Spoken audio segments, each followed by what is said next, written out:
नमस्कार दोस्तों, BLR GS classes में मैं आपका बहुत बहुत स्वागत करता हूं। इस वीडियो के माध्यम से बायोलॉजी के 30 प्रश्न करवाने वाले हैं, तो बगैर लेट के प्रश्नों को शुरू करते हैं। देखिए पहले प्रश्न को, धान का वैज्ञानिक नाम क्या है? ओरिजा सैटिवा जो है धान का वैज्ञानिक नाम है, ओरिजा सैटिवा। द्विनाम पद्धति में पहला शब्द जो है किसका पहचान बताता है? तो वंश का पहचान बताता है। द्विनाम शब्द में जो पहला शब्द होता है वंश का पहचान बताता है। द्विनाम पद्धति में दूसरा शब्द किसका पहचान बताता है? तो जाति का पहचान बनाता है। द्विनाम पद्धति में जो पहला शब्द होता है वंश का पता चलाता है, और द्विनाम पद्धति में जो दूसरा शब्द होता है उससे किस चीज की जानकारी मिलती है? तो जाति की जानकारी मिलती है। ध्यान से देख लेंगे आप लोग। प्रश्न की ओर बढ़ते हैं। कोशिका विज्ञान में जीव द्रव्य जिसे हम प्रोटोप्लाज्म कहते हैं का नामकरण सर्वप्रथम किसने किया था? तो पुरकिंजे ने किया था।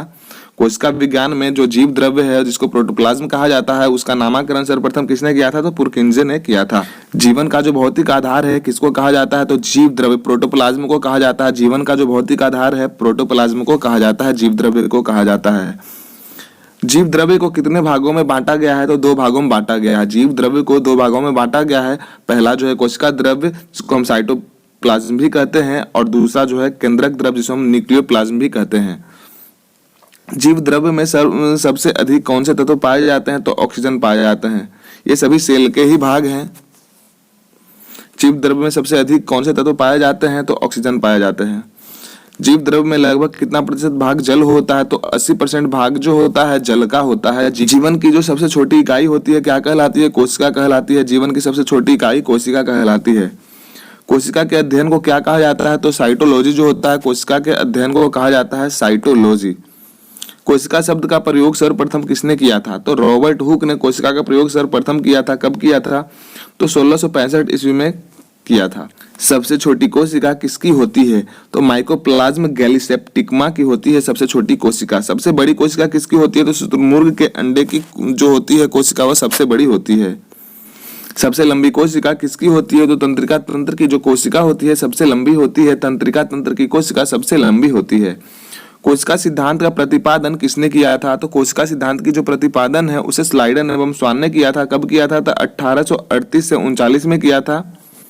कोशिका सिद्धांत के अनुसार प्रत्येक जीव की उत्पत्ति किससे होती है? तो कोशिका से ही होती है। कोशिका सिद्धांत के अनुसार जो ऐसा कहा गया है कि जितने भी जीव हैं उसकी उत्पत्ति कोशिका से ही हुई है। कोशिका कितने प्रकार की होती है? तो 2 प्रकार की होती है, प्रोकैरियोटिक सेल और फिर यूकैरियोटिक सेल होती है। 2 ही प्रकार की कोशिका होती है, प्रोकैरियोटिक और यूकैरियोटिक। किस प्रकार के कोशिका में केंद्रक नहीं होता है? तो प्रोकैरियोटिक सेल में केंद्रक नहीं होता है। किस प्रकार की कोशिका में केंद्रक होता है? तो यूकैरियोटिक सेल में जो होता है केंद्रक होता है। किस प्रकार की कोशिका प्रोटीन एवं कार्बोहाइड्रेट की बनी हुई होती है? तो प्रोकैरियोटिक सेल जो है वह किससे बनी होती है? प्रोटीन और कार्बोहाइड्रेट से बनी हुई होती है प्रोकैरियोटिक सेल। इस प्रकार की जो कोशिका होती है सेल्यूलोज से बनी हुई होती है। तो यूकैरियोटिक सेल जो है सेल्यूलोज से बनी हुई होती है। किस प्रकार की कोशिका में माइटोकॉन्ड्रिया अनुपस्थित होता है? जो प्रोकैरियोटिक सेल होता है उसमें जो माइटोकॉन्ड्रिया होता है अनुपस्थित होता है। किस प्रकार की कोशिका में माइटोकॉन्ड्रिया उपस्थित होता है? बताया आप लोग किस प्रकार की कोशिका में माइटोकॉन्ड्रिया उपस्थित होती है?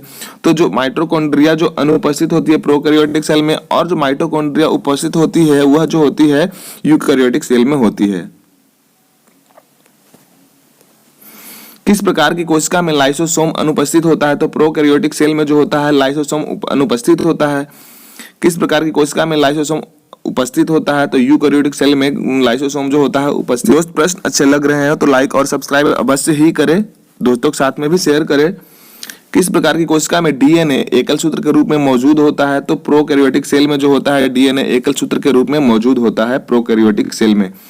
किस प्रकार की कोशिका में डीएनए दोहरे सूत्र के रूप में मौजूद होता है? तो यूकैरियोटिक सेल में जो होता है डीएनए दोहरे सूत्र के रूप में मौजूद होता है। एकल सूत्र है और दोहरे सूत्र है, इसका मतलब क्या होता है चलिए बताते हैं हम आपको। ये जो होता है एकल सूत्र है और इसे हम ऐसे कर देते हैं तो ये दोहरा सूत्र हो जाता है। यही एकल सूत्र और दोहरे सूत्र का मतलब होता है। प्रोकैरियोटिक सेल में जो श्वसन किसके द्वारा होता है? तो प्लाज्मा झिल्ली के द्वारा होता है। यूकैरियोटिक सेल में श्वसन जो होता है किसके द्वारा होता है? तो माइटोकॉन्ड्रिया के द्वारा होता है। श्वसन जो होता है यूकैरियोटिक सेल में माइटोकॉन्ड्रिया के द्वारा होता है, और प्रोकैरियोटिक सेल में जो श्वसन होता है प्लाज्मा झिल्ली के द्वारा होता है। लिंग प्रजनन क्षमता किस प्रकार की कोशिका में नहीं पाया जाता है? तो जो प्रोकैरियोटिक सेल में जो होता है लिंग प्रजनन क्षमता नहीं होती है। तो आज के लिए सिर्फ इतना ही क्वेश्चन था दोस्त, फिर मिलेंगे अगले वीडियो में। धन्यवाद, जय हिंद।